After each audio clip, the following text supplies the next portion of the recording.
With me, I have Kevin Ripa for the third time, and as they say, that's the charm. The previous two times we had technical issues. Welcome, Kevin. Thank you. I tried to remember when we started the conversation, but the recording was not on, and I do remember some parts, but we'll see what the whole discussion goes. But I do remember this, that you said that you had computers really later in your life, Correct. getting into your personal career because you started in the military, if I remember correctly. Yes. So can you say a few things about that? How did you end up in the military? How old were you? I was 17 years old when I Mhm. joined the Army. And to join the Canadian Army at 17, you need your parents to sign for you. And so both my parents signed. Of course, I thought at the time they were probably just proud of me joining the Army, but maybe they were just trying to get rid of me. Who knows? So I joined the Army. I went to boot camp about 3 months after my 17th birthday. And after boot camp, I went to a training base. I was at a training base for about a year and a half. And then I got posted to Calgary, Canada. And very shortly after that, I got posted over to Germany. And in total, I was in the Army for about 12 years and hit quite a few hotspots, a number of UN postings.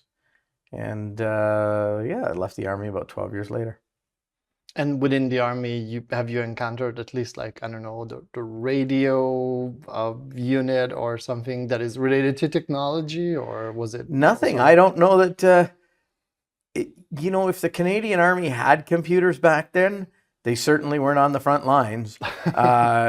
Maybe they locked it away from you? yes, maybe the admin clerks had a computer. I don't know, the big CRTs with the green letters on them. So what year we're talking about when you joined? I And joined in then 1984, October of 1984. 84. And I got out, well, I got out of the regular force in late 91 and then immediately missed the military because really that had been my life. And it was, in a general sense, politics that caused me to leave. But I very quickly missed the way of life and the people. And so I joined the reserves. And that's, some countries might call it the militia. And so I joined the reserves, and I was in the reserves for the next 5 years till 96. I got out of the military. When I got out of the regular force and was in the militia, I still went on tours at that time, UN tours to So places. when you're in the reserves, does it mean still active duty? It is or... still active duty. It's kind of like it's like the part-time Army, but they can call you up for active duty, which they did for me a couple of times. I went to Cambodia for 8.5 months with the United Nations, trying to keep the Khmer Rouge from stopping the elections. And when you're not in any of those places, you're just at home, yeah, you're at sitting home and in waiting Calgary. when someone calls in, or Yeah, you're still at, in a military base and you're just like... well, you're not in a military base. You live at home. You go in on, once a week, and some weekends you go on exercises. For me, I probably the last couple of years that I was in the reserves was mostly, a good chunk of it was full time because I was teaching boot camp up until the time that I left. But also in that time, when I left the regular force, I had started up a security company. So I was doing that in amongst the militia stuff, doing private investigation work, bodyguard work, kidnap and ransom transfers, child abduction recoveries, hostile extractions, things like that. And how do you, like, you apply for private investigator? I guess you need a license for it, but how do you end up doing like extracting people from sketchy situations? How does that happen? They just find you like, I'm here in the middle of nowhere and I'm kind of in a hot place and I need someone to take me out from this country. You're like, well, let me just buy a ticket. They're not actually calling for themselves necessarily. For example, one extraction that we did, was a TV reporter and their camera person who were covering the declining political situation in a Far Eastern country, and they couldn't get out. The airport was no longer usable, and so there was no practical way out. There was a lot of combat and conflict around them. It was an attempted government overthrow, and so we put a team together and we went in and. But I assume it's usually through like the embassy and then it's the foreign ministry. No, if the embassy's going to go in, they're going to go in. It's nothing to do with us. So with us, it was their employers who found us and called us and paid us to go in and get them out. So oftentimes, I don't want to be critical of governments, but let's just say we can move a lot faster than governments. I think with the like recent events in Israel, I think a lot of governments kind of proved that one. Yes. So yeah. Yes. I think I know what you're talking about. But it's still pretty far away from computers and digital forensics. So I wasn't even thinking about computers at that time. It never crossed my mind. Okay. So after the army and finishing the army. So I left. So I was building the company, the security company, and the PI agency, and doing that stuff. And then probably around, in '96, I joined the Calgary Fire Department. And because it seemed like a fun thing to do. Well, I didn't plan to, but I was walking down the street one day, and just a random day off, just walking down the street, and came across a fire. And so I helped out, and it went on for a few hours, and I did a few things, and at the end of it, one of the firefighters had said, you did well. We really like to thank you for your help. It was a big help. And as our way of saying thank you, we'd like to invite you to the hall tomorrow night for dinner. Well, who's going to say no to a dinner at a working fire hall? I mean, that was just very cool. You can slide down on the sure, pole, you slide down the pole. So I went, and after dinner we were talking, and one of the guys said, you never showed any fear. It was, have you ever thought of being a firefighter? Most people are running out, not running in. And I said, well, I mean, so that means they don't really have a psychological test, I guess. Not that way, no. And so I said, well, I think every young boy has thought about being a fireman, but the reality is that I don't want to join a volunteer fire department. Or a department in a small place, because there's just not enough activity. If I was ever to become a fireman, I'd want it to be in a place like Calgary where there's always something happening. But I know how many people you get applying for the job, and it's too hard. And so he said, well, yeah, but you never know till you try. And we talked more about it anyway. The upshot is that I ended up applying, and along with 7,200 other people for 16 positions, and got one of them. So I was lucky enough to get on the job, and I then spent the next 12 years as a firefighter. And while I was growing my company, because I mean, I don't know what it's like in some parts of the world, but pretty much everywhere that in North America anyway, firefighters all have second jobs because they can. You go to the hall for a 24-hour shift. Well, that's like 3 days of work. It's 8, 8, and 8. Yeah. And so you do have... Wait, 24 hours? But you don't have to be awake. You're just on call duty, or I don't know how they call it there. But that's right. And now they've gone to 24-hour shifts in the last few years. When I was there, you worked two 10-hour day shifts. Sorry, two 10-hour day shifts, and then two 14-hour night shifts. And then you had 4 days off straight. So that gives you a lot of time to, pursue other things. Yeah. And so I was doing that. I was doing surveillance. I was doing security work. And there's not a lot of call for bodyguard work in Canada. It's mostly you're doing things like somebody made a threat against an executive, or they get, fired from a company, and there's an annual general meeting or a Christmas party or something. And so they want something more than just a security guard there, in case this person shows up. Or we would go assist with high-risk walkouts. So somebody is getting fired, and So when you say you work together with my company. others, and you had employees? Oh yeah, Okay. yeah.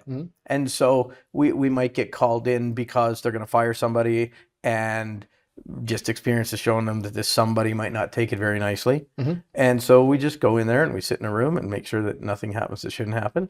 And having employees and growing your company, was it something that happened just naturally, or you always thought that, oh, okay, I'm gonna be the boss of my company, I'm gonna have people working for me? I still don't think I'm gonna be the boss.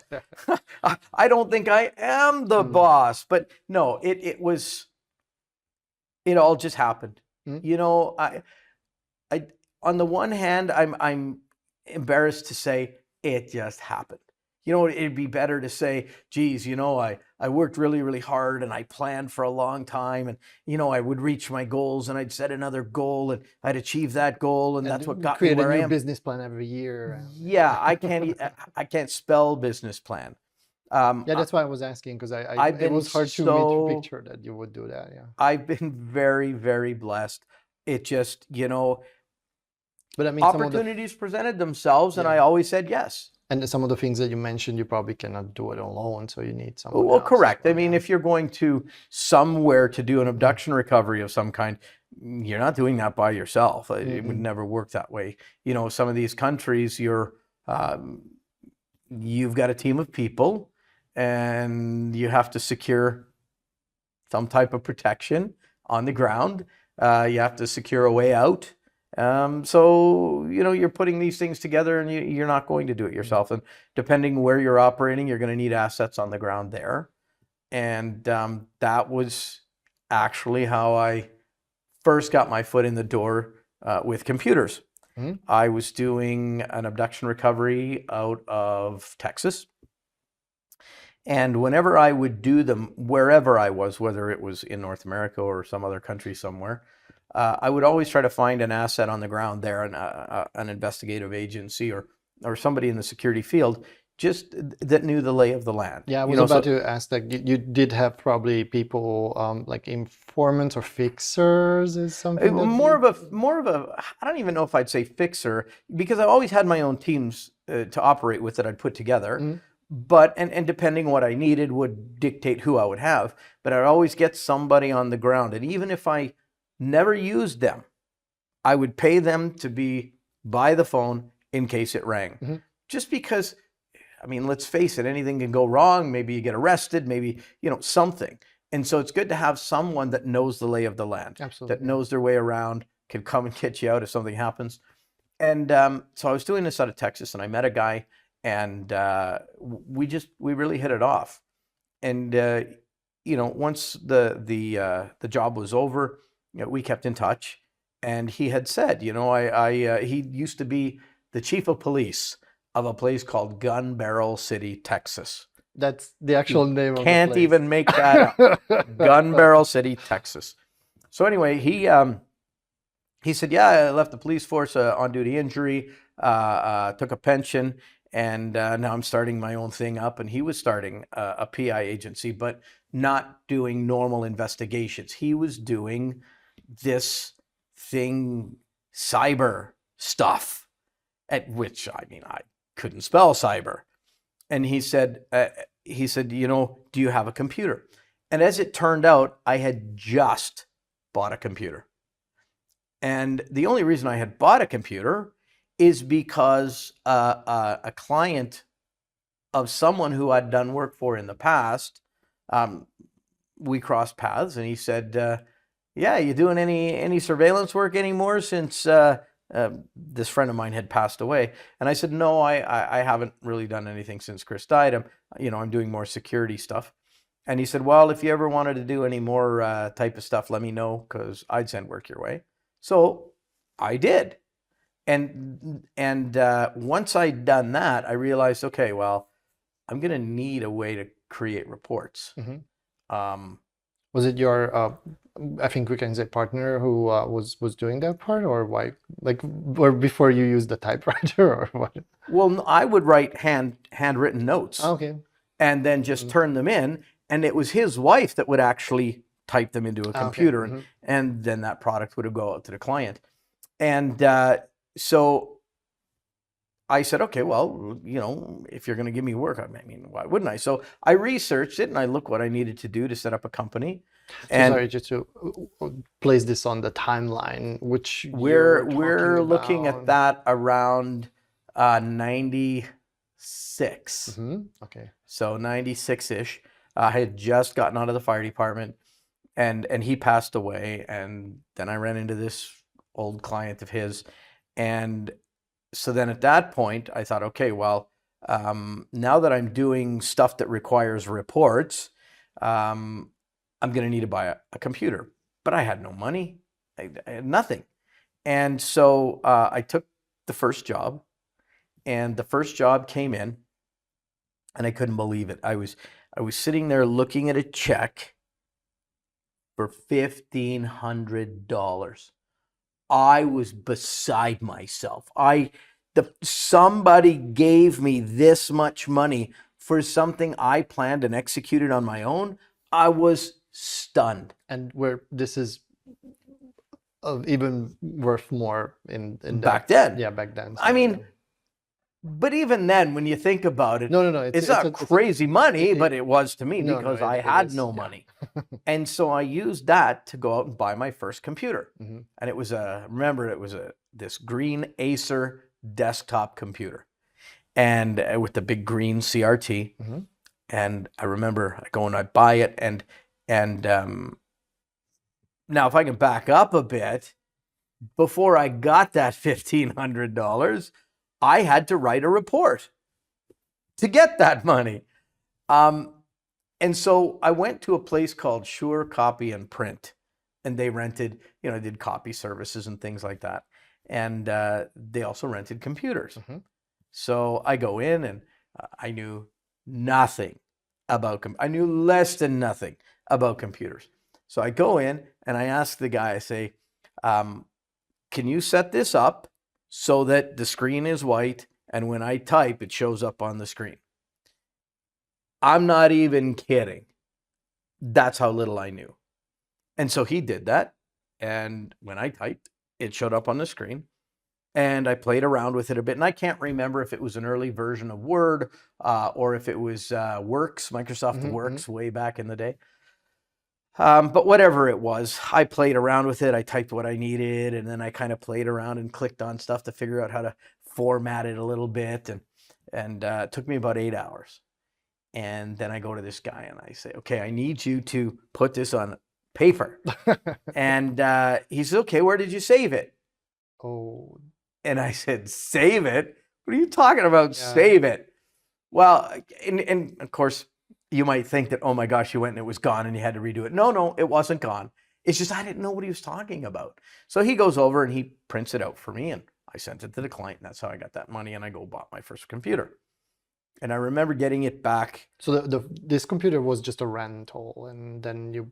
Oh yeah, I stood in that store for 8 hours typing. Oh, I thought that you took it No. When I say rental, I mean you rented the computer by the hour. They would let you just type there for hours and hours and hours. Yeah, it was like a precursor to Kinko's or FedEx or a cyber cafe kind of thing.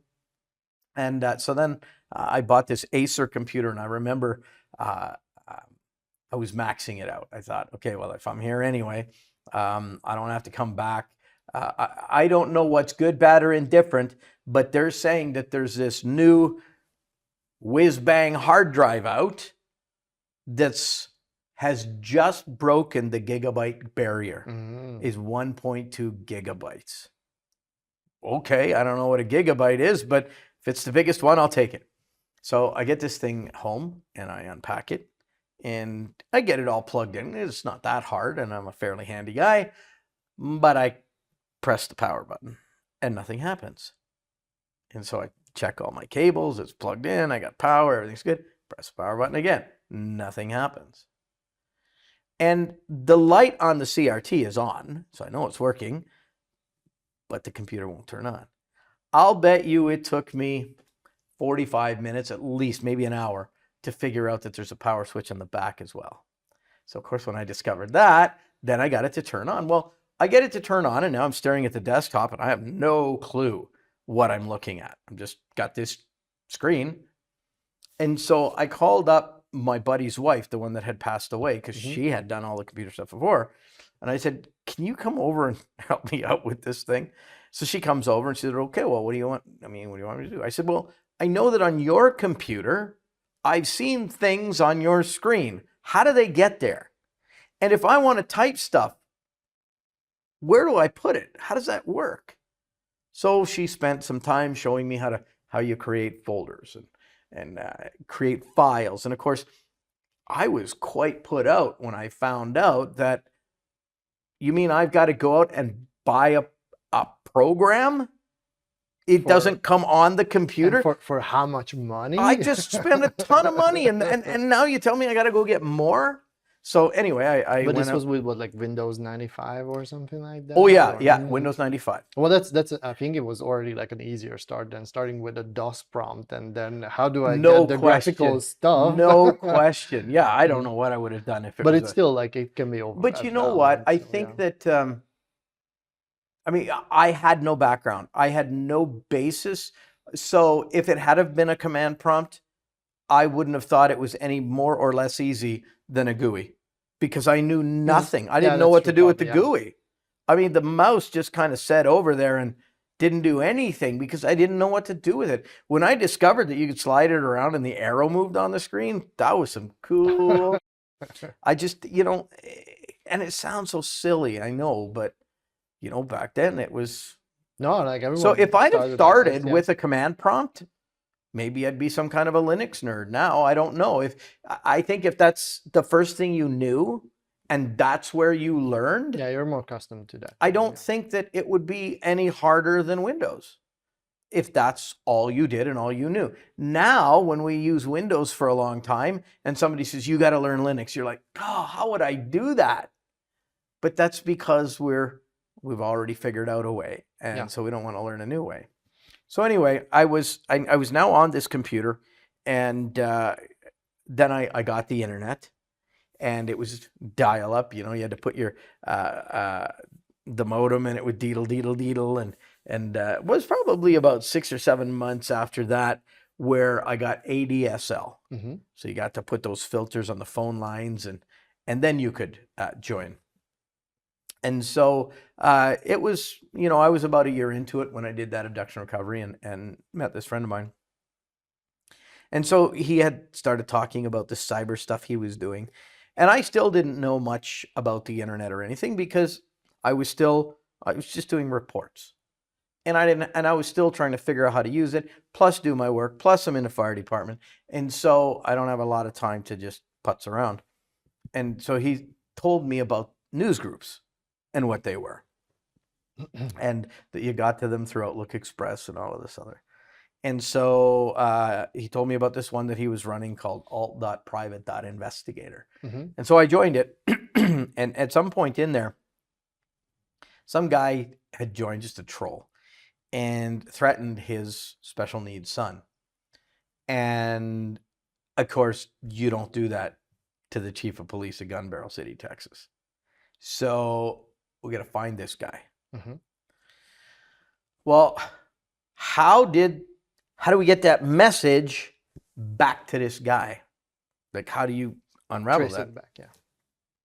So Brian would test and calling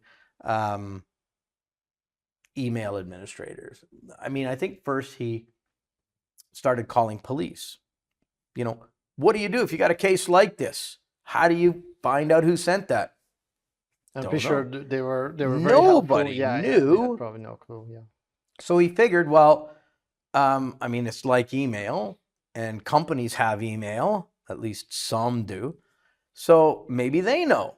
So he, through that, met Outlook administrators, like people who manage Outlook environments, and they didn't know. They said, I don't know, I know that when you hit send, every computer it goes through adds something to the email, but that's all we know. Nobody knew how it's But connected to the that's already IP a address. lead that it adds something to the email, right? So- Well, that was very cool.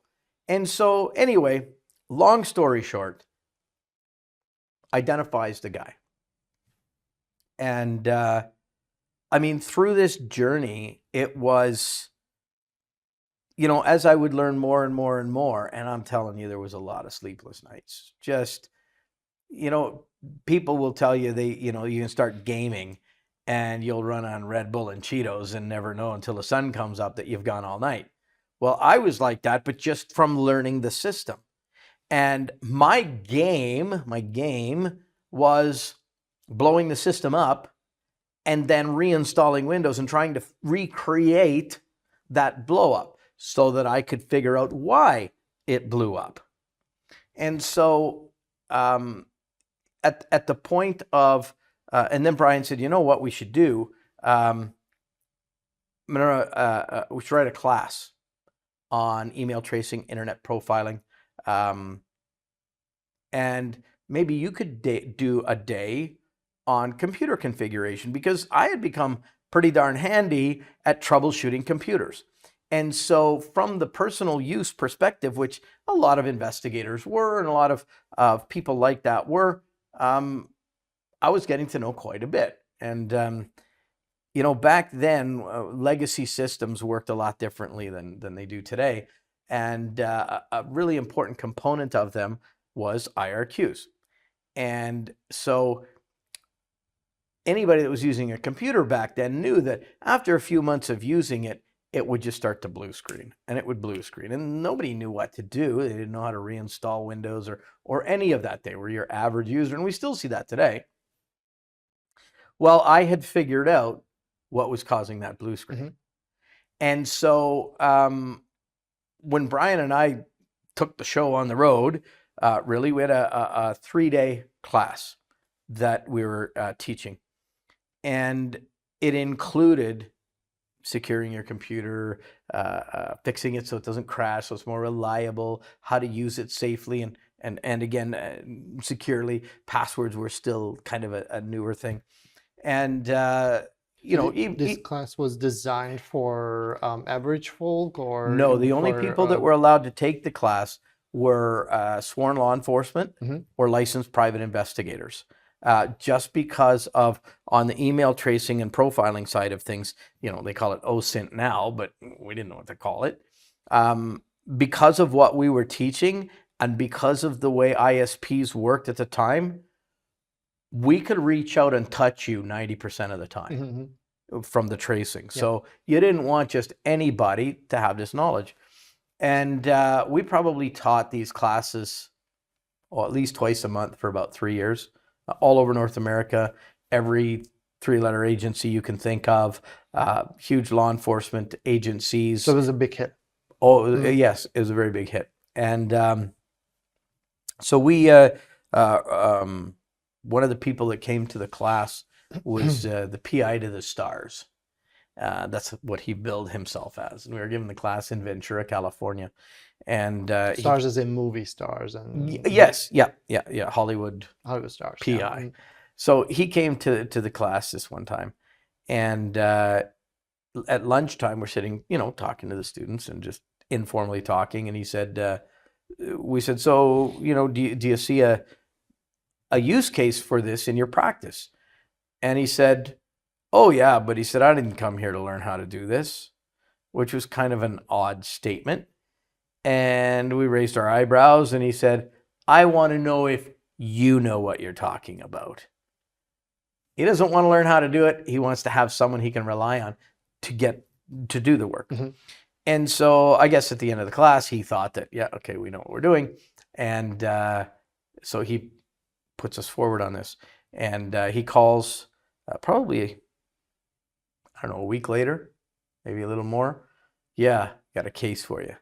This, my clients I've got a couple of clients that are being stalked online, and we need to find the stalker. And so we ended up finding the stalker, and some names I can drop. I'm not going to drop these ones. Just whatever you can tell. It's it was some young twins that were on TV at the time Okay. that were the victims of this. And so that kind of started some other stuff, getting the name out in the entertainment industry. And so while we're teaching these classes, we were invited to teach the class at an intelligence symposium in Las Vegas. So we're talking now 99 maybe. I was just about to ask, like, what year And is this? maybe 99, 2000. And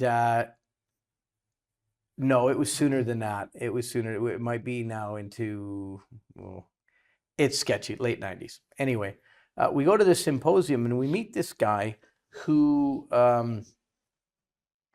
says that, and I know this is going to come as a shock, okay, because it came as a shock to me. He said they have this new software. It's investigation style software, and you can recover deleted files with it. Cool. Blown away, just boom. Couldn't believe it. This was so alien to me. You mean I can delete it and I can empty my recycle bin and you can still get it back? There, yeah. Yep. I had to know more. That was really, I would have to say, the turning point for me to looking at what I was doing, enjoying what I was doing on the physical side, but saying, I got to know more about this. And so if I wasn't spending enough time before, I was spending even more time now. I had to know. So I went out and I bought this stuff. I won't give them the honor of naming the software because it turned out to be a real piece of shit. But I mean, it was what was there, right? But it was able to recover deleted files. It was. But I couldn't figure out why. How was this possible? Well, how is this possible? But of course, I always want to take everything one step too far. And so I would, up to this point in my self-learning, I was constantly blowing out operating systems and reinstalling them, boot disk and the whole bit. And so I'm like, let's take this one step further. So I formatted the computer. Mm-hmm. And then I went to look for my deleted stuff. Wasn't there. And I started thinking about this. And by this point, I had already started going deeper with hex editors and things like that because, I got to know, how does the data stay in there? How does it live in there at rest? So I'm looking at it in hex editors and I'm learning hexadecimal and how to, do the correlation and file headers and all this stuff.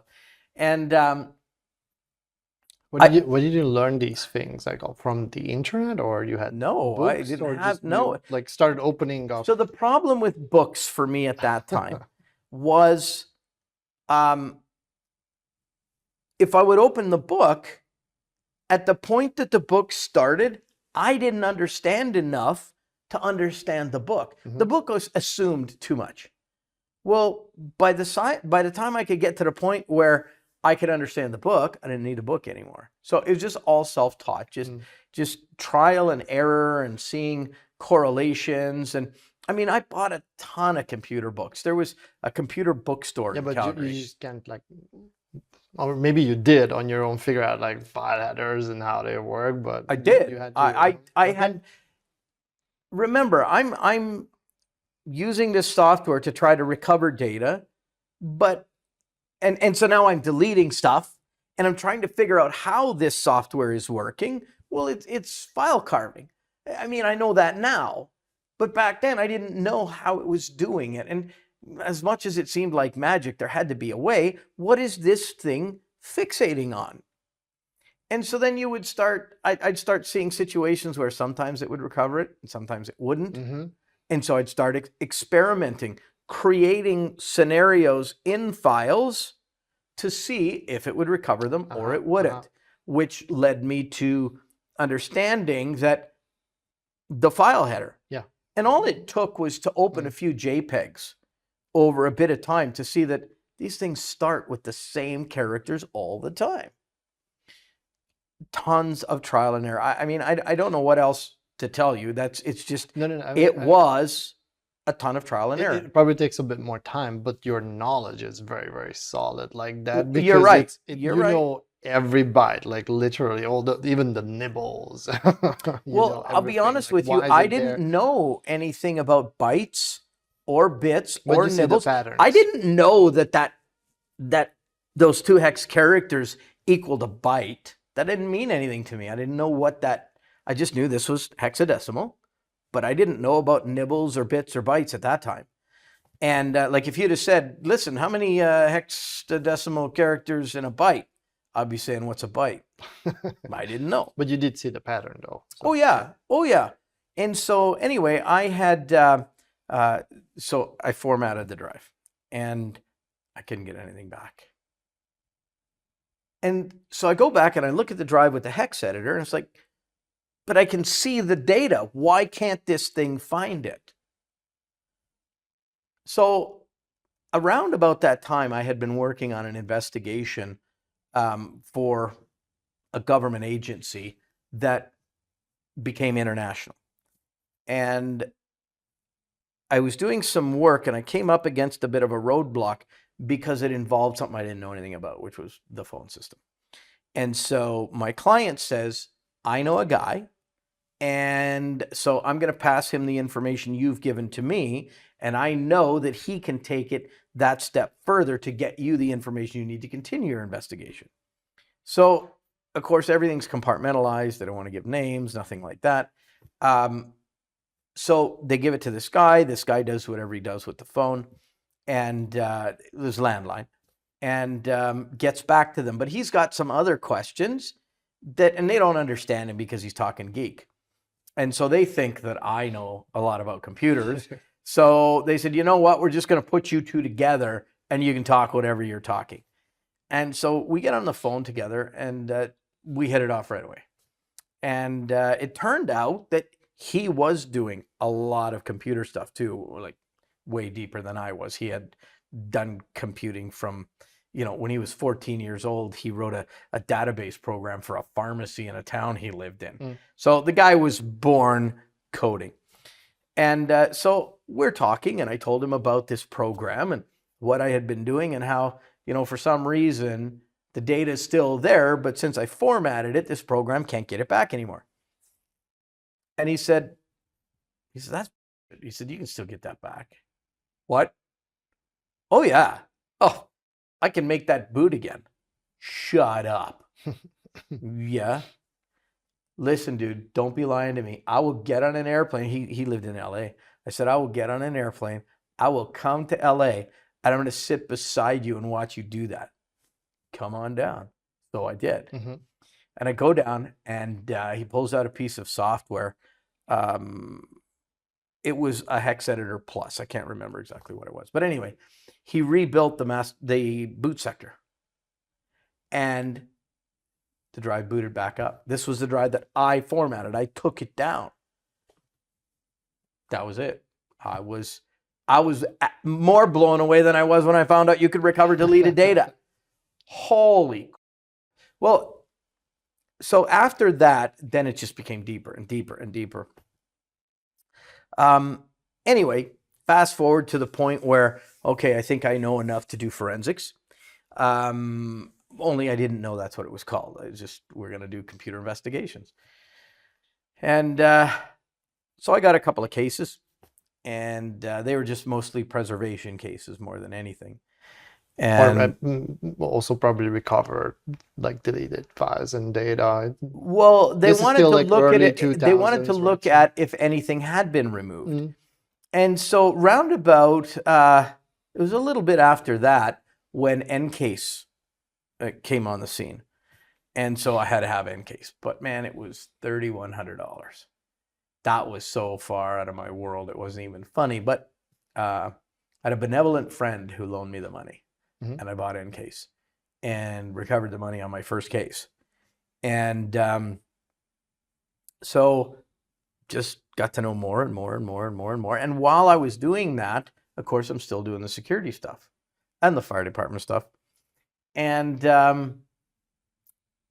I got in, Michael, this guy, calls me out of LA. And he's the one who rebuilt the boots. Yes. And he said, and it turns out that he did a lot of the same stuff that I did. Like, he hadn't spent time in the military, but he was doing physical security as well, which was kind of crazy. And he said, listen, he says, I've got a client down here. And he said, you know, I'd like you to come down and meet him and let's talk about a few things. So we go down and we talk about a few things, and one thing leads to another. And it turns out that this guy is Neil Peart, who is one of the greatest drummers in the world, drummer for a band called Rush. And so I can see now where your love for the band might be connected to. oh, I liked Rush long before I ever met this guy. Oh yeah. But then you were you like you knew who he was. Oh yeah. Were you starstruck a little bit maybe? I don't know that I'd say starstruck, because I don't really get I don't get starstruck. People are just people. And but you definitely were like, oh yeah, oh yeah. It was like, what? I got your cassette. That's how long ago it was. Anyway, I started flying out, helping with security for the shows. And then during a tour, Michael asked me, I don't know, I could be a little fuzzy here. Either he asked me or the tour manager, because I was at enough shows helping out that, they got to know me. And at some point, somewhere, somehow, either through Michael or the tour manager, they said, we need another security guy. How about you come on tour with us? And I had never set out to do security for the entertainment industry, just because of what it is. What do you mean? Well, for example, the whole, when I was down in LA, I had Michael had called a couple of times and said, "Listen, we need help with security for the Academy Awards. Are you interested?" Why wouldn't I be? So I get on a plane and I fly down, and the pay is absolute. And oh really? I thought that. Oh, it's terrible. Well, you could eat the leftovers. Bodyguards are a dime a dozen in LA. They're everywhere. They're like Starbucks baristas. Oh, okay. And so you don't have to pay much for them because there's so many of them. And many of them are starstruck. So they would do it for free just to be that close to a person, right? And say, oh, I protected this person or I protected that person. And I can remember we were down, it's probably the second time I had done it. And Michael gets this call from a movie star, superstar. She is on billboards around the world. I don't think anybody wouldn't know her name. She's very, very famous. And she's shooting a new movie, and she wants to go out and do something this one particular evening. And the insurance policy for the movie that she's shooting says she is not allowed to go to public functions without security. Because if something happens to her, a multi-million-dollar movie goes down the toilet, right? So Michael said, do you want to do it? And I'm like, why wouldn't I want to do it? And I said, what are they paying? Because I'm thinking, okay, Academy Awards, lots of security. It's, they can get them cheap, but this is like a big shot movie star with millions and millions and millions of dollars. They must pay really good. Yeah, $25 an hour. Wow. And I'm like, no, not going to happen. If I was starstruck, maybe I'd give my left leg to be seen in a picture with someone like that, but no. And so I kind of walked away from that with this idea that, that entertainment industry, they'll just take what they can from you. And they will just take advantage. Yeah, exactly. And so I really wasn't interested in that. But then, of course, when the Rush thing came along, and the money was definitely more than $25 an hour, and to be able to travel around with, a band that you love. And but there's, how long of a tour we're talking about here? Because you still have to do the fire department thing, no? So where the fire department was concerned, where the fire department was concerned, you can take a leave of absence, but you can also get people to work shifts for you. So you know how I said that as a firefighter, most firefighters have a second job? some firefighters' second job is working extra shifts for other firefighters. So you could pay people to work your shift. And so if you paid people to take 4 shifts, that's 2 weeks off. And the money I was making on tour was way better than that. So whenever we'd go on tour, and the way Rush would tour, they'd usually tour for 2 to 3, about 3 weeks, and then they'd take like 10 days off. So you'd fly back home, and then you'd fly back out and start somewhere else. So, they might tour around West and Central United States, and then they'd take a tour break, and they'd start back up maybe East to Central, and then take a break, and then go to South America or to Europe or whatever. And so I was doing that in there. And then a tour, it's hard to say how long a tour would last. I mean, technically, tours would last about a year and a half, but they were always in pieces. So the tour was called the name, but it was always broken up into stuff. So I was still doing fire department stuff. I was still doing the odd abduction recovery. When I say I was doing abduction recoveries, I'm not saying that was a full-time job. Not at all. They would come here and there because it's hideously expensive to put a team together. So the amount of money you're charging people to do this is beyond the reach of most people. So yeah, I was doing all of that. And then in 2008, I left the fire department. And so now you did the tour with I was touring the band, before that. and Yeah, I was doing a couple everything. of years later, or right after the tour did you left the fire department? Oh, I toured with them from 2002 or 3 to 2015 when they did their last world tour. So this was a contract that, they'd do a tour and maybe they'd take a year off, and then they'd do another tour and they'd take a year off, that kind of thing. So it was multiple tours over a large span of time. But I left the fire department in 2008, and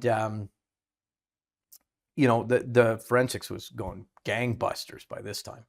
And but in the early days of the forensics, nobody knew what forensics was. We didn't have a name for it.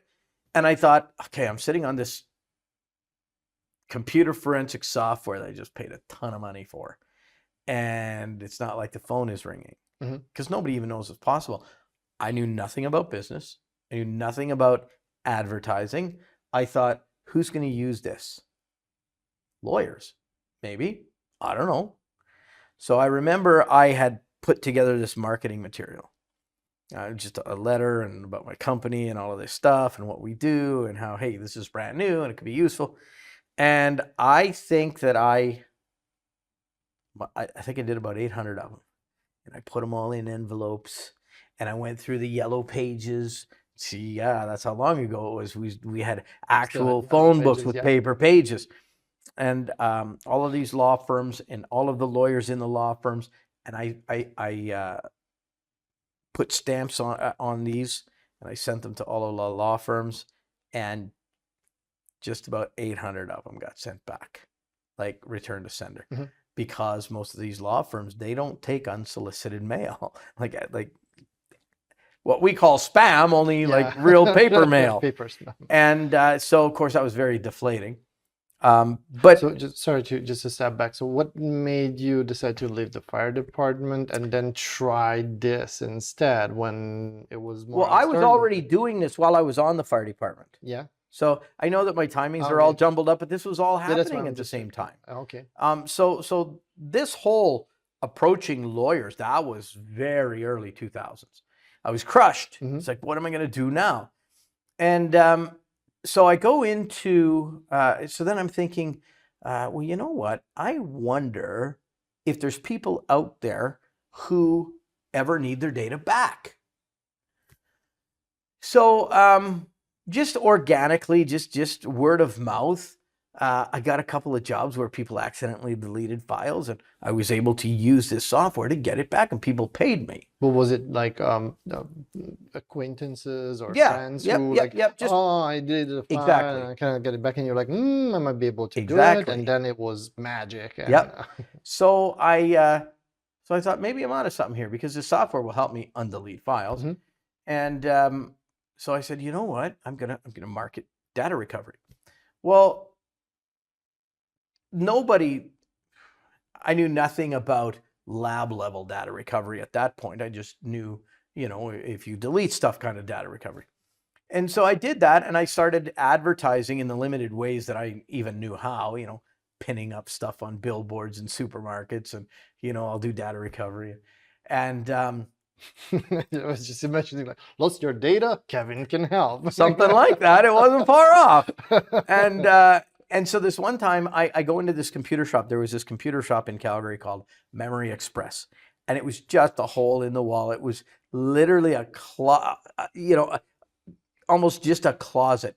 And you walked in the front door, and as soon as you walked in the door, there wasn't room for two people to stand side by side. You walked in the door, and there was the counter. And the counter was probably, I don't know, 10, 12 feet long. And that was it. So you walked in and you walked back out. And if there was 3 or 4 people in there, you stood outside till somebody came back out. And all they sold was memory. Mm-hmm. And so I was upgrading my computer one time, and I go in there and I buy some memory, and I see a whole bunch of other stuff in there. So it turned out they weren't just selling memory, they were selling computer parts, but they had started with memories, hence the name. So I decided at this one point, I needed another hard drive because I needed some extra space. And so I go in there to buy another hard drive, and back then people didn't own more than one hard drive. Why would you do that? The only reason you're here buying a new hard drive is because you're maybe upgrading your system, but people don't keep multiples of hard drives. So I was in there and I'm talking to the guy, and I was telling him I needed this second hard drive, and we get talking, and I said, I told him what I was doing, and he says, "You do data recovery?" Yep.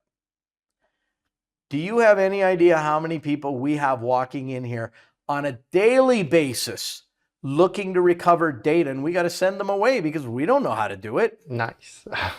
So I'm like, I got to get some business cards.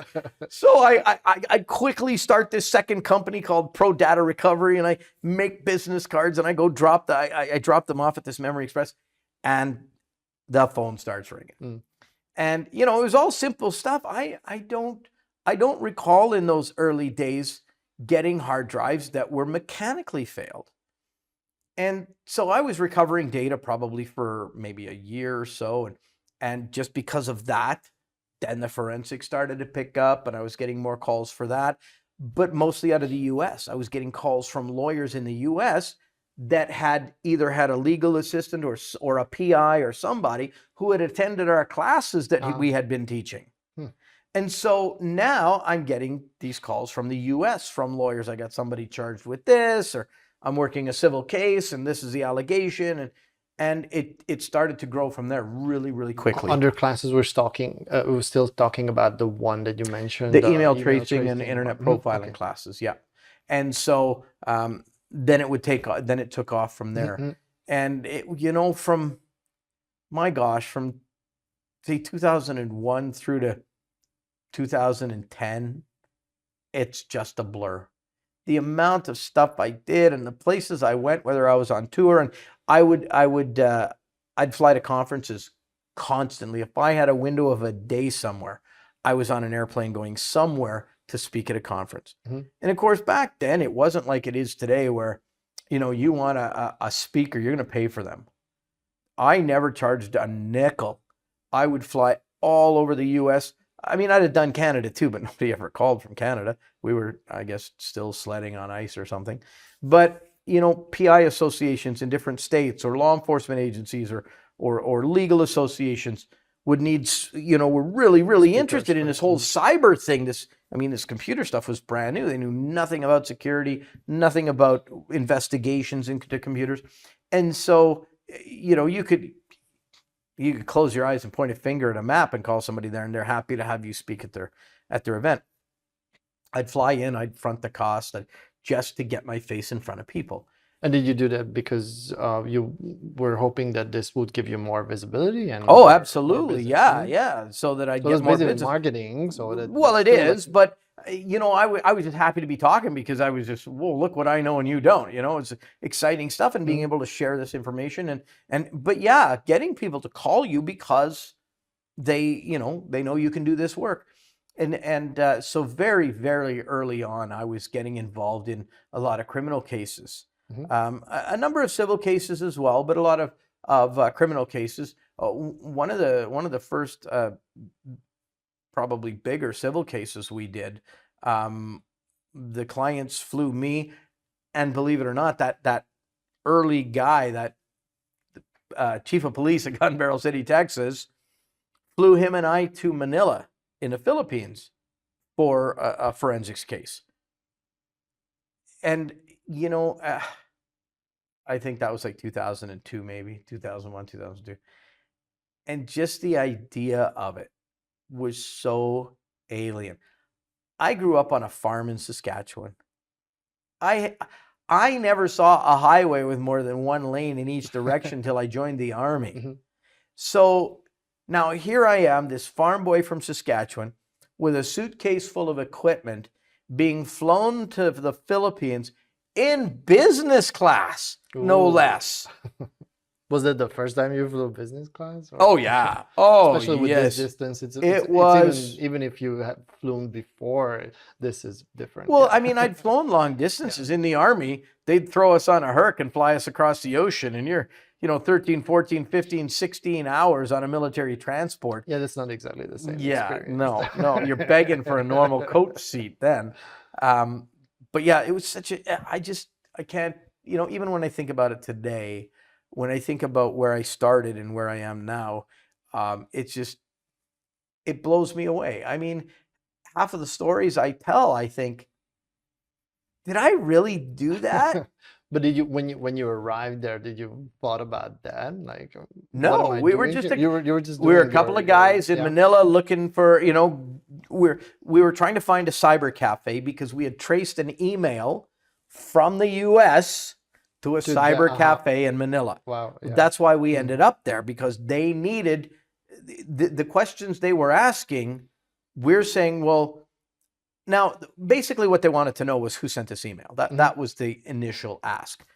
The guy was trying to extort money out of a big, if I was to say to you, the big four financial firms, you know what I mean? Yeah. So it was one of them had received an email trying to extort $100,000. And it was right around the time of the Enron scandal. So if anybody listening from the United States way, way, way back a million years ago, there was this great big financial scandal committed by a company called Enron in the US, a huge case. And it had to do with accounting companies committing fraud to hide money and stuff like that. So this was on everybody's lips. And so the big ones, the big four, were terrified of this. And so this guy sends an email, says, I have emails and evidence to prove that this financial company has done the same stuff. In fact, it would make Enron look like a joke. And if you don't want me to release this evidence, I want $100,000. And of course, back then, nobody knew you could trace an email, including the guy who sent the email. And I mean, heck, today there's a lot of people who don't know you can do that. But anyway, so we had traced the email. We got the email headers. We traced the email. We traced it to this cyber cafe. And just based on some other stuff that we had done, we knew to a very high degree of professional certainty, as we say, who it was. And so we told the client, this is who we think it is, and works out of their office in Manila. Thank you very much, pay us. And the client says, well, and they don't understand how specific and unique the computer stuff is, right? So they're still thinking that we're just guessing. And so they said, well, what could we do to be more sure? Well, we're sure enough with the evidence we've got, but hey, if you want to spend the money, fly us over to Manila. We'll go to the cyber cafe. We'll get the hard drive. Not only will we get the hard drive, but we'll talk to the people who run the cyber cafe, because back then, cyber cafes were pretty rare. And every cyber cafe you went to, you signed in. Yeah. And you got a computer. And so we told them, we could do that if you want, but this is what it's going to cost. Yep, go. freaked right out. So anyway, we go there, go to the cyber cafe, talk to the manager, and explain what we were doing. We had the IP address of the machine. He knew right away what machine it was. And he looks in his logs, and he says, yeah, on this date at this time, it was this person who used that computer. And it was that guy. I mean, and of course, at the time, when I tell the story today, most people say, you mean the guy used his real name? And it's like, there was no reason not to back then, because who knew you could trace this? And it, like, how many people did something like this and someone actually went after them? Sure. So they were not expecting Exactly. this. So we now know it's him. So now we want that hard drive. And I've got a roll of board full of acquisition equipment, because back then nothing was small. And, but we're in this cyber cafe and we're looking around, and I mean, it's dimly lit and it doesn't look like a really friendly place also, to be. How does that work in terms of like authority? Like, you go there and like, can we image your drive? The owner could have said just like, no, go away. No, absolutely, he could have. And I did a case a few years later where it was exactly that. We went to 5 different locations that had compromised computers that had been being used as spam mail relays. And, we had told the client, we can go there, but they don't need to give us their hard drive. Yeah, I want you to try.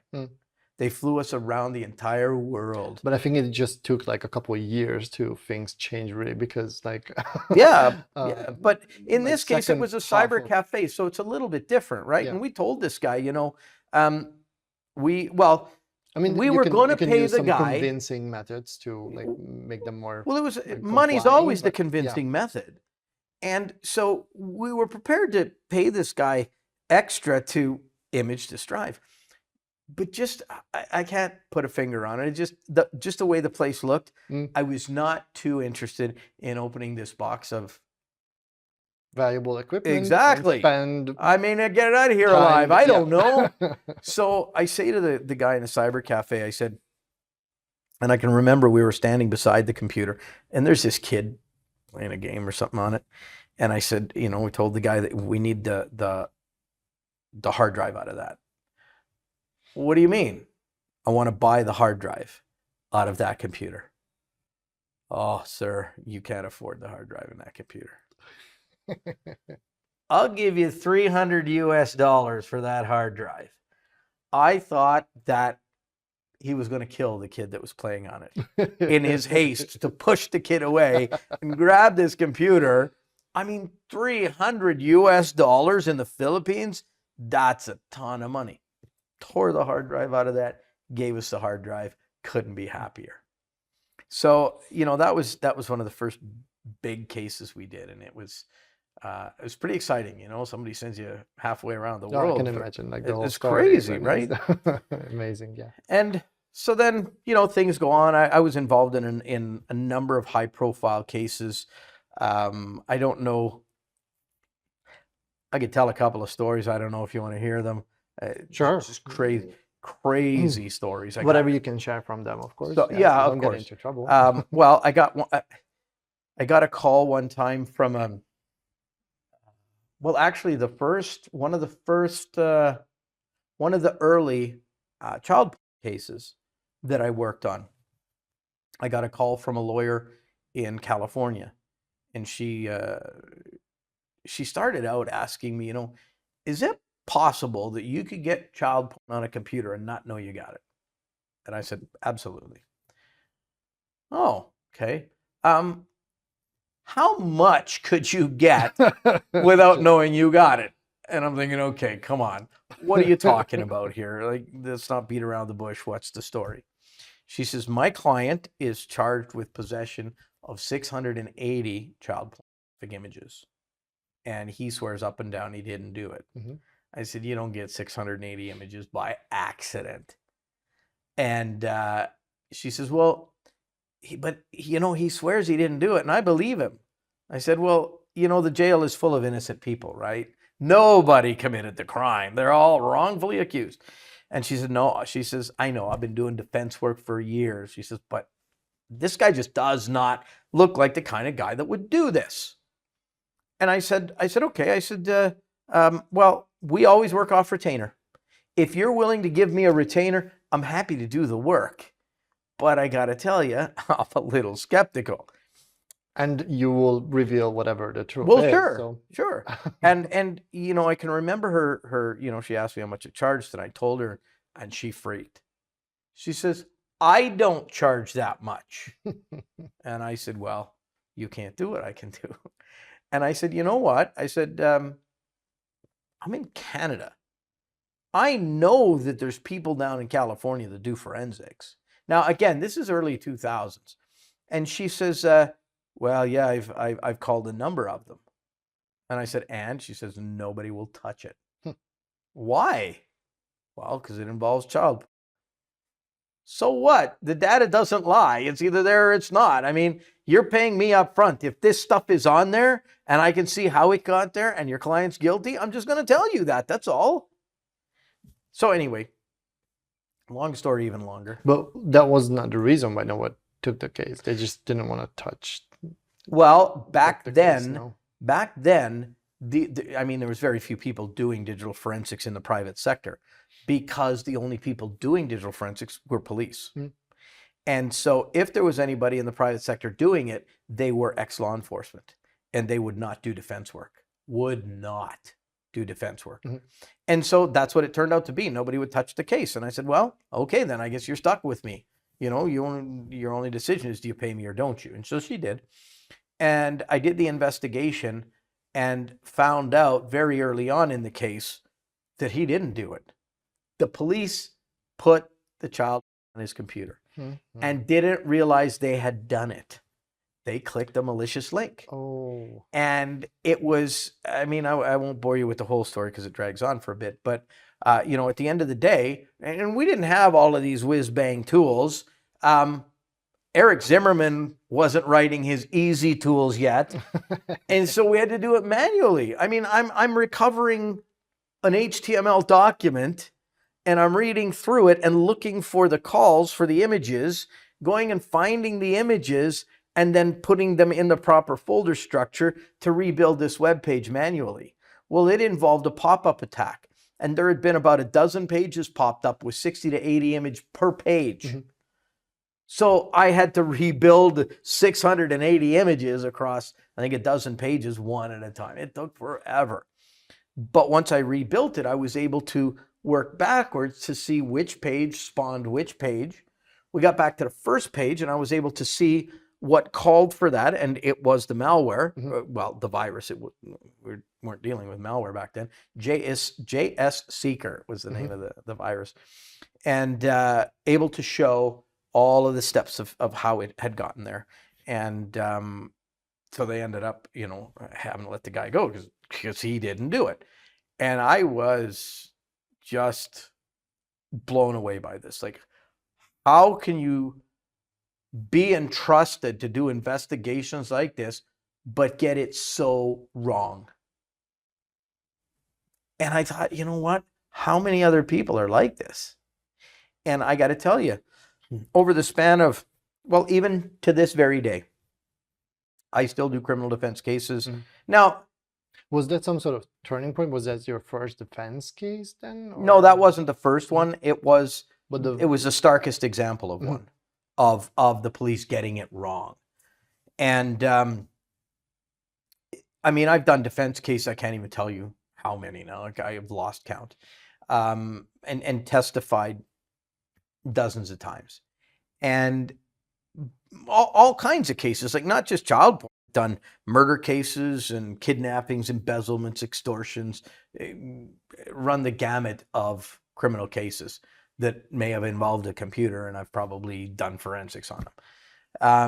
But those are some of the most heinous ones, because when you lay the allegation, that's it. Their life is ruined. Now, if they didn't do it, you can't get that back. Yeah. They're done. And unlike maybe other crimes where, oh, okay, well, he said he didn't do it, always maintained his innocence, and it was proven he didn't do it, so yeah, I believe you. Hey, pal, come over for a beer. Not with child porn. You did this and you figured out a way around it. You're some sick freak. Yeah. Which is too bad. Now, over the span of time, what I have seen is more and more of the cases that I get, they have done it.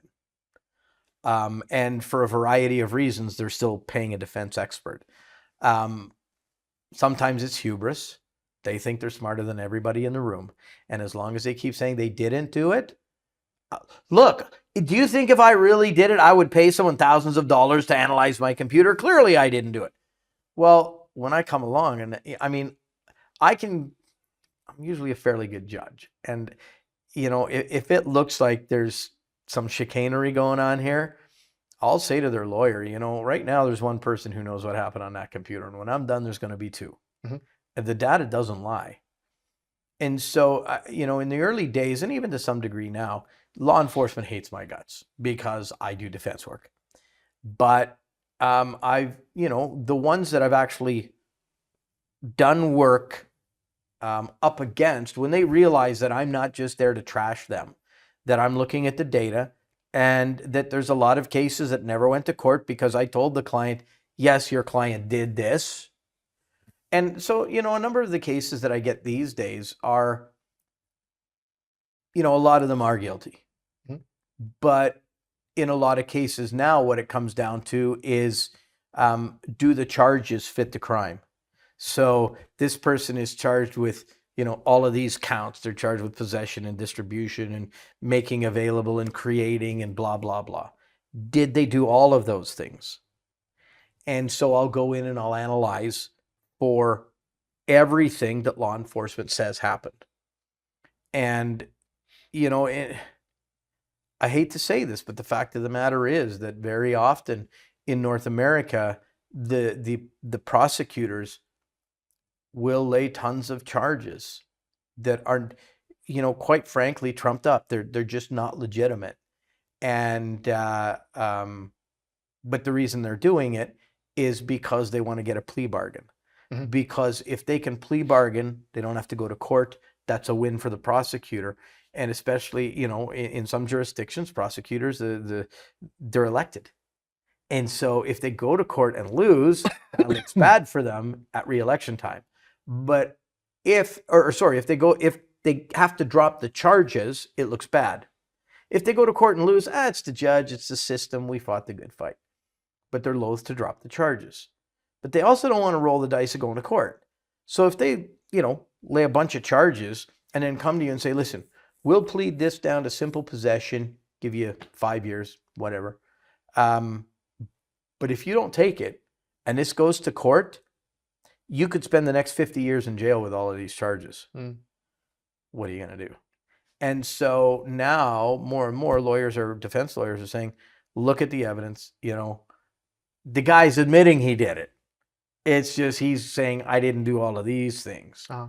And so then we go in and we say, okay, this is actually what happened. And it gives the lawyer something to go back to the prosecutors with and say, yeah, your plea bargain stinks. We know what he did and didn't do. So it's helpful that way. But I mean, we still come across stuff where charges have been laid in. And I think even these cases, you can still have a clear conscience because they were charged with things that they didn't do, apparently. So, well, why? I mean, if you are charged with possession, or if you're charged with possession, distribution, creating, yeah, and they don't have any evidence of that. It didn't, you know, I'm analyzing the computer. All I see is possession. It's on his computer. That's it. I don't see it in email. I don't see it being emailed in or out. I don't see it being uploaded or downloaded from, well, you see it downloaded, but I don't see it being uploaded. For the longest time, law enforcement would lay distribution charges because of LimeWire. Mm-hmm.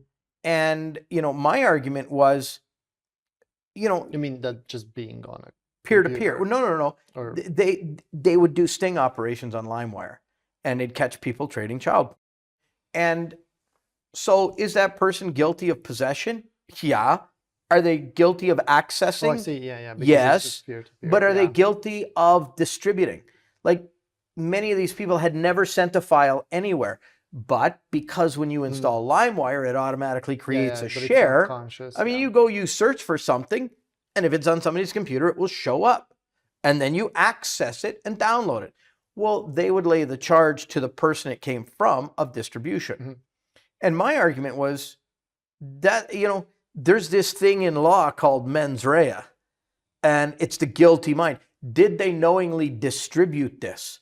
Because I can tell you that the vast majority of people that were using LimeWire back in the day, they had no idea how it worked. They installed it and now they could go get the latest Britney Spears song. That's what they knew. They don't know how that happened. I type a search, there's a list, I click on one and it comes on my computer. They had no idea that now that it's on their computer, it's available to be shared to other people. Well, in order to charge someone with a crime, you have to be able to prove that they meant to do it, that they knew they were doing it. Mens rea, the guilty mind. If they didn't, it doesn't matter how much you think they might have done something like that. What can you prove? Yeah, you got them on possession. You got them on accessing. And that's pretty significant by itself.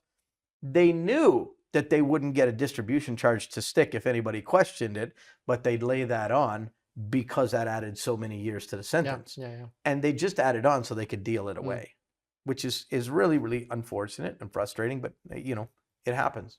Yeah. And, I was involved in that. And of course, then I started having, hiring people and set up a lab. And so that gave me even more time to be able to travel, either with the band or I did security with some other bands, and with people at the lab and people that were very, very trustworthy. I could leave the lab for 3 weeks, a month at a time. And, I'm available by phone to put out any fires that might occur. And around about probably the mid. Not actual literal fires, because you were done with Oh, that. I see what you did there. But on the casework, yeah. Probably around 2015-ish, I would say. I was getting more and more phone calls from lawyers who the first question out of their mouth was, what are your qualifications to do forensics? And I'm like, well, I had my NK certified examiner designation at the time. Ooh. And don't even get me started. But so I had that, but that was all I had. And so they're saying, did you go to university? Like, and I would tell them, there was no training, none, when I started doing this, self-taught. And, now I know how to do it. I know what I'm doing and I'm very good at what I do. And many clients, many court cases under my belt. So why would I go get a certificate? I already know what I'm doing. But you can't say that because it just sounds like sour grapes, right? It's like you're making excuses. So I finally made the decision that, I need to go get a piece of paper. Mm-hmm. Got to get a certificate. And so I did a bunch of research and into who was out there and who was doing what. And I'd already had a couple of really, really bad experiences with a company. I won't mention EC Council's name or InfoSec Institute. I beg your pardon. We won't say their name. I'd had a couple of really bad experiences with them in terms of the quality of their product. It was garbage. In fact, the first experience was so bad that the second experience was a free course they gave me to try to convince me that their product wasn't a bad one. And was it the forensics training? No, the first one was actually a data recovery class. I wanted to get a certificate for that, and they taught one, and it was just bad. And I complained. I wrote letters and talked to the high ups, and so they said, you can take any other course you want on us, just to show you that it's not like that. And so I said, okay, I'll take there was a CEH and in conjunction with some other class, and it was worse. It was just unbelievable. Anyway, so I wasn't going to go back to them. They were offering forensic training at the time. And I already had the ENCE, the NK certified examiner, but that's a vendor designation. And I wanted something that was vendor neutral. So I looked around at a lot of places. Obviously I didn't have the time to go to school now for 2 years or however long it takes. And I kept stumbling across the SANS Institute. And the courses were so expensive. And you know, being from Canada, the exchange rate is horrible. And so, you know, whatever SANS was charging at the time, I'm paying $1.30 for every American dollar. So it's very expensive. But no matter what research I did, it always kept coming back. SANS is the best. SANS is the best. So, And they did have a forensics class. they did. They had 408 at the time, forensics 408. And I had done some research, and you know, I kept stumbling across this name, Rob Lee. And so I think it was like late 2014. It might have been early 2015. I was now, you know, I'd been to the SANS website and I was researching stuff, and they had put on this promotional event in Atlanta, and they said for $99, you can attend the conference and we will give you a 1-day class on digital forensics just to show you what it looks like. So, you know, I already knew what digital forensics looked like, but this was an opportunity to see what SANS looks like.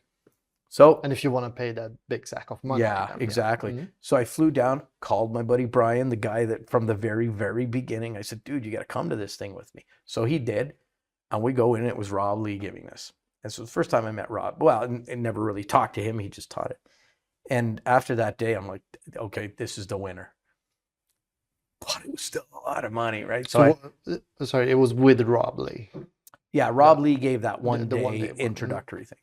And so for the next, it was probably a couple of years, saving and doing a bunch of work and putting a little aside, because I'm still growing the company too. So, you know, a lot of the money that I'm making, I'm putting back into equipment and traveling around, you know, speaking at conferences for free to get my name out there. People working for you, so you had to pay them. Yeah.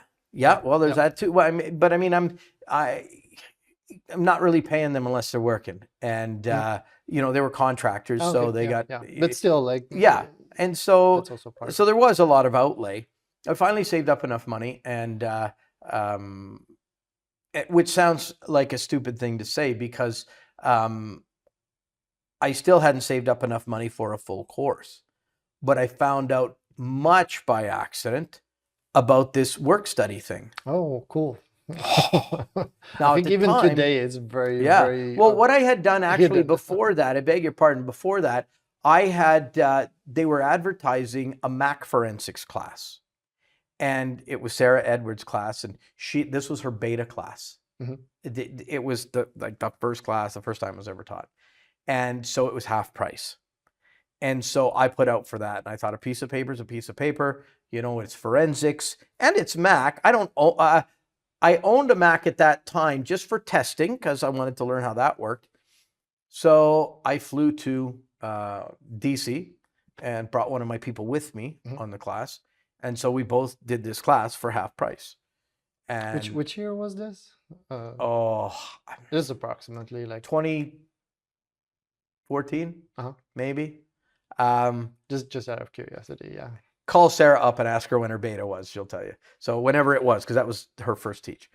And Sarah is very, very young, like compared to us. So how old she was?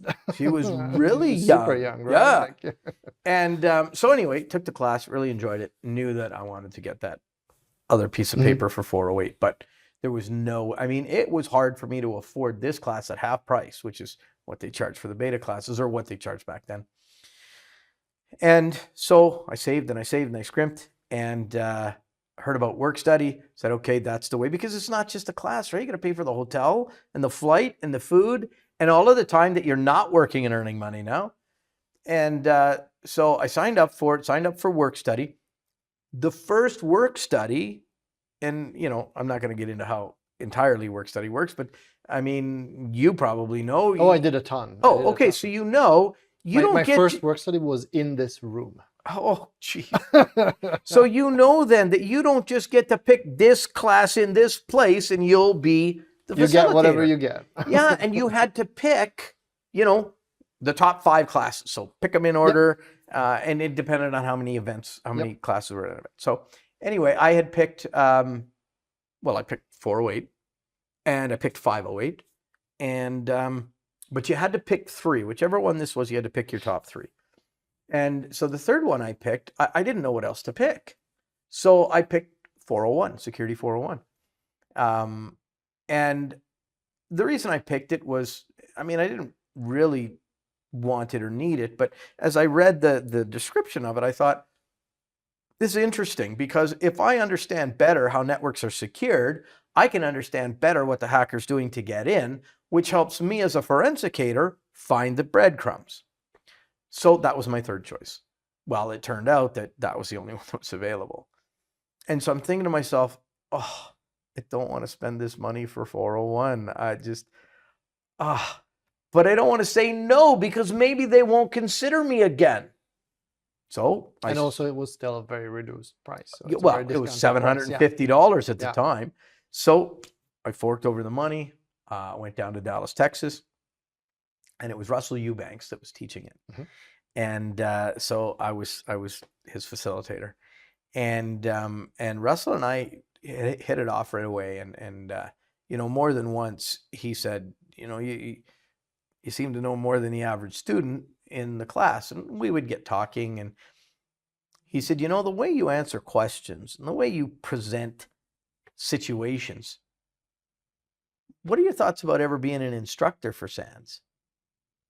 And no, that's not how he put it. He said you ought to think about teaching. And I think that was how it was the first time I met him. Then I wrote the exam, because as work study, you get the certification attempt. It didn't cost you extra. I wrote it, I got 98%. And so right after that, of course, you get the call. You get the email. Yeah. And the next time I got... It was still signed as Stephen Northcott wants you to teach. There you go. And so I didn't really think much of that. I was just so happy to score so high, and I got on the SANS advisory board. Mm-hmm. Yeah, that one too. Yeah, that's right. And so anyway, the next one that came up was 508. Mm-hmm.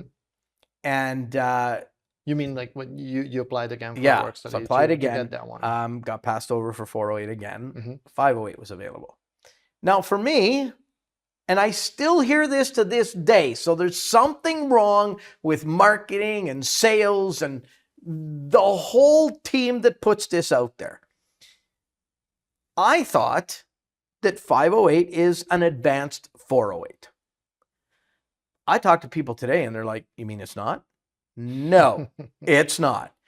And of course, up to that point, I had only ever been doing dead box.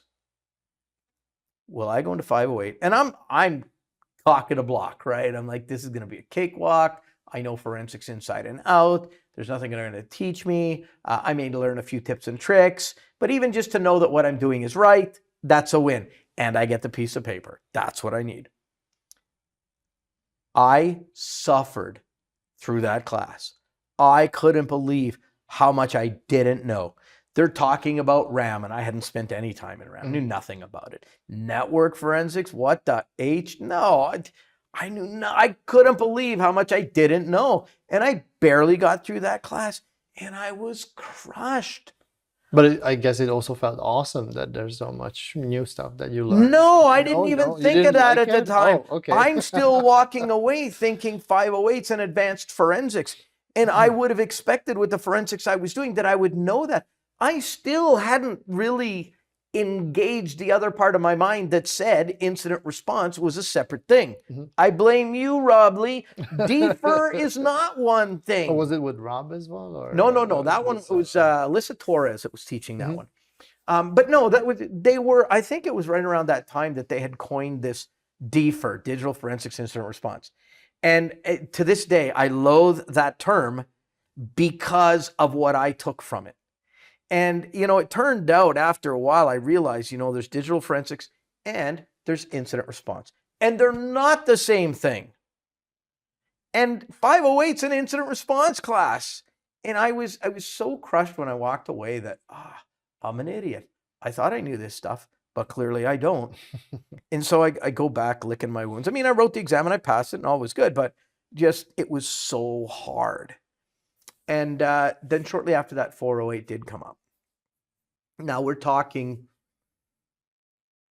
we got to be into 2015 now, I would say. And So I get 408, and I get it with Rob Lee teaching it, which was what I had hoped for. And I think a lot of people who are fairly new to SANS, you know, when they hear about that course, they want the author to teach it, right? And so, and I had seen him talk before, so I took the class with him, and it was coast.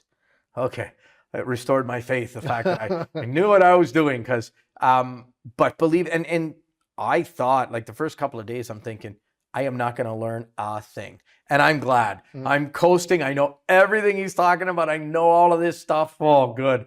You know, so I'm going to get that piece of paper. I'm going to be legit. I did learn a couple of things. He did. I mean, I never knew about SRUM. And there was one more thing. O alerts in the event log I didn't know about. So those two things were completely new to me. And I was just so excited when I heard about them. But towards the end of the class, there was a section of the class that was talking about how data lived on a hard drive. And Rob had asked a question. I don't know what it was exactly. And but I knew the answer because I do data recovery. Yeah.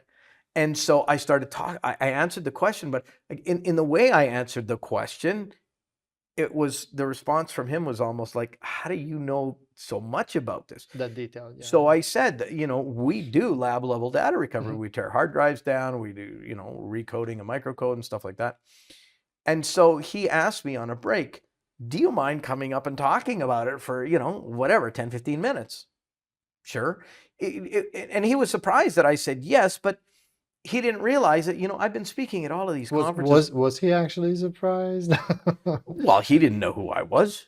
No, but like, I think he probably asked you intentionally to kind of, no, it wasn't like, okay, we'll see where the story leads. But I think he asked if I would, yeah, not necessarily expecting that I would say yes, because a lot of computer people aren't comfortable in front of people. But did you ask him about that? Well, no, but because I had spoken at a lot of other places, you know, I was comfortable in front of the crowd. So I said, yeah, sure, I'd be happy to. Oh, okay. So we come back and I talk for, I don't know, 10, 15 minutes, whatever it was. And at the end of the class, he came to me. And now at this point, I'm already certified 401. I'm certified 508. And Russell Eubanks had already approached me about maybe teaching 401. And so I was kind of thinking about it. But then Rob comes to me and says, have you ever thought of teaching for SANS? And I'm just blown away. Yeah, so that's what I was referring to. I think he was like just kind of checking you out. Maybe. If you were willing to like take 15 minutes just out of the blue and how you deliver. Yeah, I mean, I guess I never really thought about it, but maybe. I never thought about it before now, but maybe. And so anyway, I'd be stupid to say no, right? This is SANS. I mean, it doesn't get any better than this. At that point, you're already like fanboy. Oh, yeah. The rock stars. And so I can't remember exactly how it all played out, but it turned out that so we still had community back then in North America. And so you mean community teach? Community teaches, yeah. Yes. And so my first SANS teach was Security 401 in Pittsburgh. And I want to say it was Chris Christensen that was the lead instructor. And I get so much respect for that guy. Just I walked in there thinking, you know, it doesn't matter that I've taught before, and it doesn't matter that I've spoken before. This is SANS. And here's this SANS instructor judging me. And, you know, at no time did Chris ever intimidate me, or, you know, he intimidated me. He's a SANS instructor, but was intimidating towards me. He didn't treat me badly or negatively. He didn't talk down to me. He was so good. It was just such an awesome experience. And then my next one was with Robert Kirtley out of Seattle. And so that was my two co-teaches, and they felt that after the two co-teaches, I was good enough. I could go teach on my own now. So I taught community for a little over a year, I think. All the while, I'm in contact with Rob Lee because I'm enjoying teaching 401, and I like to teach 401, but I want to teach forensics. I want to teach 408. And Rob keeps saying, yeah, we'll find a spot. We'll find a spot. Well, it turns out, I didn't find out until later, and I guess he didn't want to tell me up front because then I might walk away, but that, Forensics 500 just was not a course that got taught on the community level, hardly ever. And then probably about a year and a half in, they had one come up in DC, Washington, DC. And so I guess because I wasn't a proven commodity in the forensics class, they flew in Carlos Cajigas. And so he did the co-teach with me. And once again, it was such a phenomenal experience with him. Just, the way he was. And it wasn't even just the way he was towards me and the guidance and the coaching. It was watching him teach the half that he taught. It's like, this is magic. If I ever become half the instructor that he is, and always ready to sit down afterwards or at lunch and coach you, and and always nice things to say. Well, of course, I'm not that guy. And so I'm after him. Dude, I need some criticism here. You can blow smoke up my all day long. I'm happy to hear that I'm doing good, but what can I do better? There's got to be something that I can improve upon. And, it's kind of been what I've seen through SANS, and it's a good thing, and has caused me to be a better instructor because of it, being very positive in the constructive criticism. And which was really helpful because even though I'm learning along the way, it has helped me be a better instructor now. And so anyway, I taught that 500, and I guess Carlos must have gone back and said, oh yeah, he's good. And so then I started teaching. I did another actually co-teach with Rob Lee a little later in forensics, but I'm still teaching 401 all this time. And I'm getting around the time where I realize now it was really early in the process, but I'm itching to become a certified instructor because that's kind of the, that's the level you want to achieve. And so I'm wondering how long I'm going to have to sit in community. And Lisa Peterson was the person in charge of all of that at the time. And so I'm wondering, is this going to happen? What do I got to do to make this happen? And then the phone rings one day. It's Friday afternoon at lunchtime, and the phone rings, and it's Lisa Peterson. And she says, Kevin, is there any way that you could go to Singapore to teach for Monday morning? And I'm holding the phone thinking, is this real? Or, are you f***ing with me? What's going on? And Lisa told me why. The instructor had showed up at the airport in Los Angeles, and his passport didn't have 6 months left on it, so they wouldn't let him get on the plane. And so now they're last minute, and they need a 401 instructor. And I'm a community instructor. I'm not allowed to teach outside of the United States, and I'm not allowed to teach to a class of more than 15 people. Well, this is a conference, and it's in Singapore. And I think there was 35 students. And so she said, Kevin, listen. She says, I know you're not certified, and I know you're not supposed to be speaking in a class that big, but I know you can do it too. She says, I see your evals. I see what people are saying about you. She says, I would not ask you if I wasn't confident that you could do this. So I said, okay, well, let me see if I can find a plane that'll get me there that fast. It turns out I did. I flew over, taught the class, obviously made the right people happy. And I do believe that it was because of that clinch teach that I became certified as quickly as I did. I think that helped a lot. And then I became a certified instructor, and then either just before or right after that, Keith Palmgren calls me up and says, listen, would you be interested in teaching 301? You're already teaching 401, so obviously, 301. And so I said, sure. And I taught 301. Pretty sure I never did a co-teach on that. I just started teaching it. Shortly after that, Rob said, You know, have you? Because at this point you still haven't taught really forensics class. Just Oh like no, I've taught co-teach, it. I've but taught it a few. I'm certified at this point now. yeah, but yeah. So you already started teaching some of the forensics Yeah, classes. yeah. Oh, So okay. now I've been teaching 500, a couple 3 classes, and he comes to me and he says, "Would you be interested in writing a class for SANS?" And of course, at the time, I thought, "Wow, Rob Lee is asking me if I want to write a class." Of course, it's not really like that, as we know, but at the time, you think, "Whoa, that's a big deal." And so I said, "What did you have in mind?" And he said, "Well, you know, there's all of these forensics classes. Not a single one of them teaches how to acquire data." And he said, so often, you know, in 408, I think it had just become 500 at that point. He said, in this class, people wonder, where did these evidence files come from that we're using throughout the week in the class? And we've got to tell them, well, we don't do acquisition. And he said, I think that we need an acquisition class. And he said, I think you're the perfect person to write it because you don't just do Windows computers. You do everything. So he said, I think it'd be great if you could write a class like that because the Mac class doesn't do acquisition. The phone class doesn't do the acquisition. Nobody does acquisition. And so I started chewing on that and putting together a bit of a groundwork for it. And I said, then he comes to me and he said, you know what? What I think would be really, really cool is to add a facet of rapid recovery because, you know, forensics takes a long time. But sometimes it's good just to find the low-hanging fruit, what we later coined as quick wins.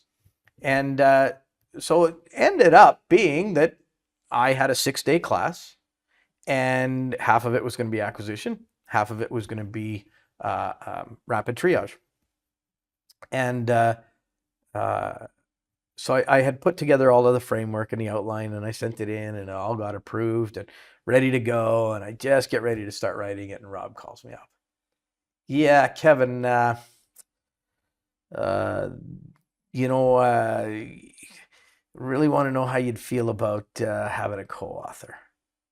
What do you mean? Well, you know, Kevin, you're an unknown commodity to SANS in terms of courseware. And he says, so, you know, SANS is really risk averse and they just really like it if there was another author on this, just in case. So, and he's really kind of vague about it. So I called a couple of people that I knew and I said, listen, you want to write a class with me? And I didn't really get any nibbles. I approached Carlos and Carlos was like, nah, I'm kind of not going in that direction right now. And that was fine. And I'm like, who am I going to get to do this? And then Rob calls me up and he says, listen, I got a suggestion for you. He says, have you ever heard of a guy named Eric Zimmerman? Yeah, maybe. I'm going, who in forensics, if you do forensics for 5 minutes, you know Eric Zimmerman. And it's like, oh man, yeah, I'd be a fool to say no to that. So he links us up. Well, unbeknownst to me, and I'm all worried, right? Because I'm just a farm boy from Saskatchewan. Have you met Eric before? No, never met Eric before. And I'm thinking, you know, here's this guy that's, woo, and here's this farm boy from Saskatchewan. Like this guy's just he's gonna laugh at me, you know. And I'm not quite sure how this is gonna go because is he gonna just take over and you know, is he gonna be a dick? Because most people who are really well known are dicks. I don't know how he's gonna be. And then I met him at I think it was a D4 Summit in Austin for the first time. And we're sitting down having lunch and we're just having a conversation, kind of getting to know each other. And he asked me, you know, just a little bit about my background. And I happened to mention that I had toured with Rush for 15 years. He nearly fell off his chair. It turns out that he is just a rabid, monstrous Rush fan. And so as far as he's concerned, Geddy Lee might as well be sitting in front of him.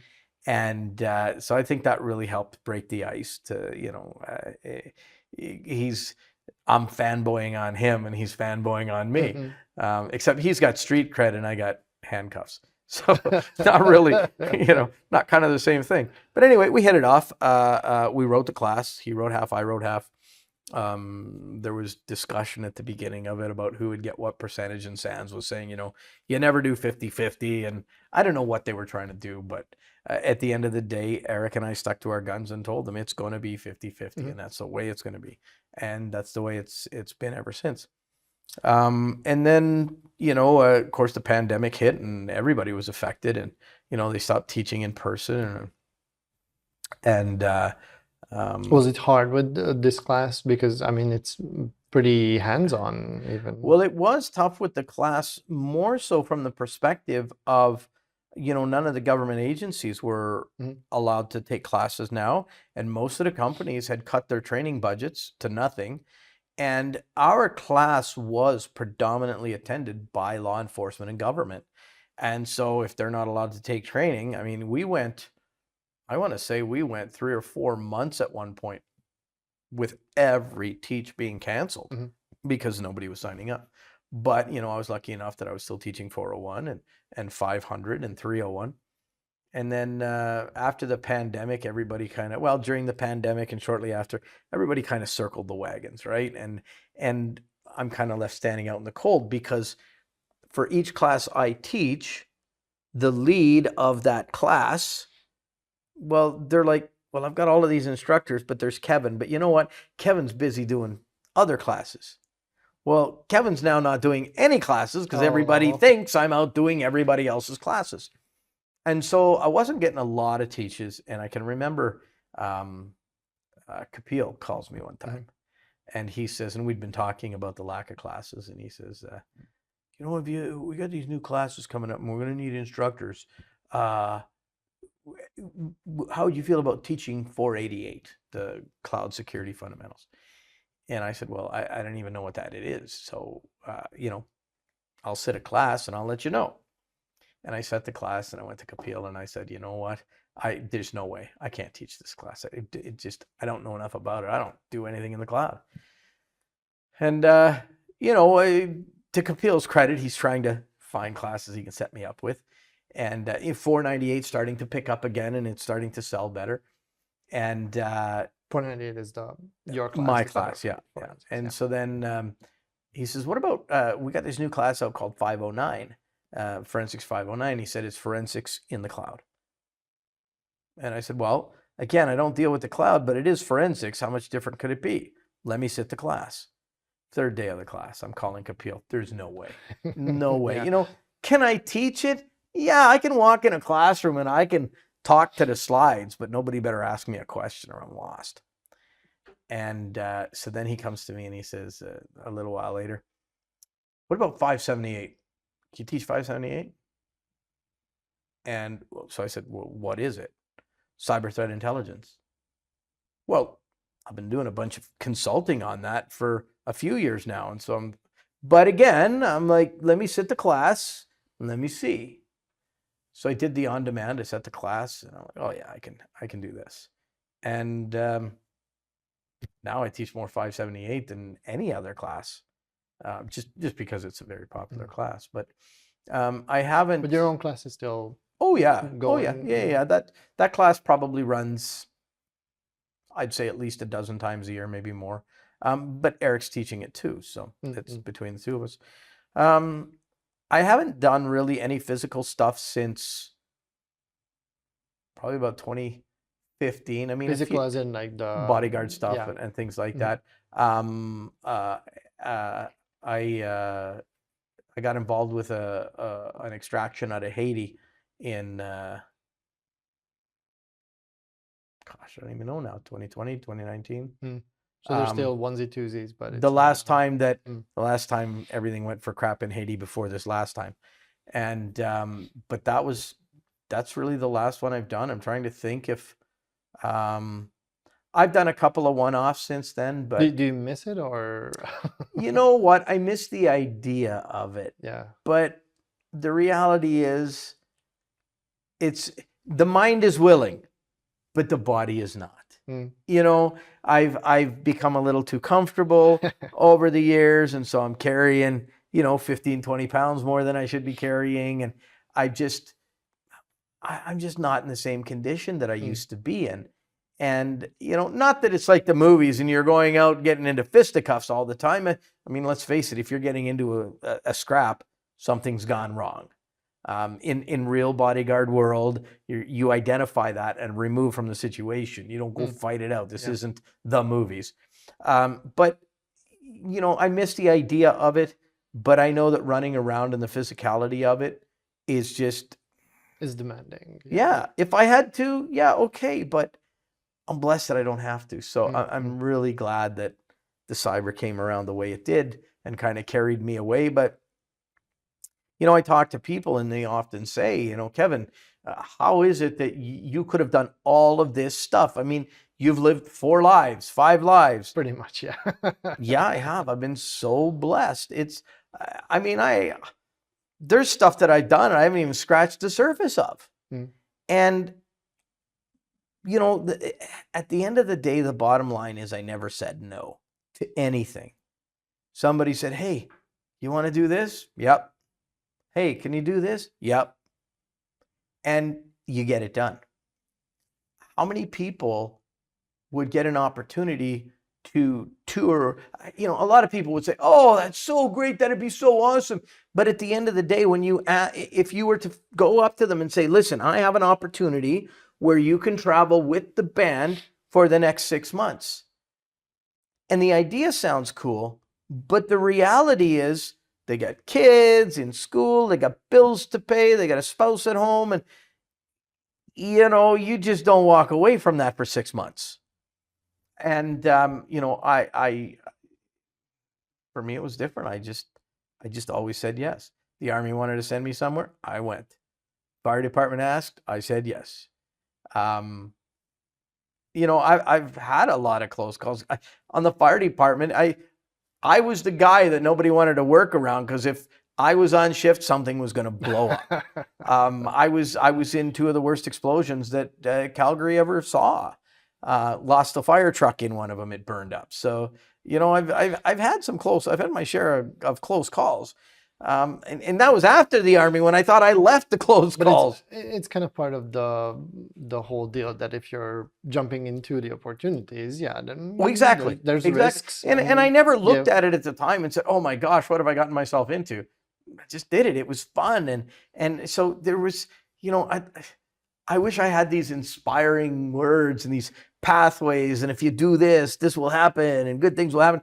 I know people who have worked their fingers to the bone for decades and they're still slugging it out in the trenches 9 to 5 and doing a stellar job. And there's nothing wrong with that. But people who could have very easily excelled in the areas that I went into, but circumstance didn't give them the opportunity.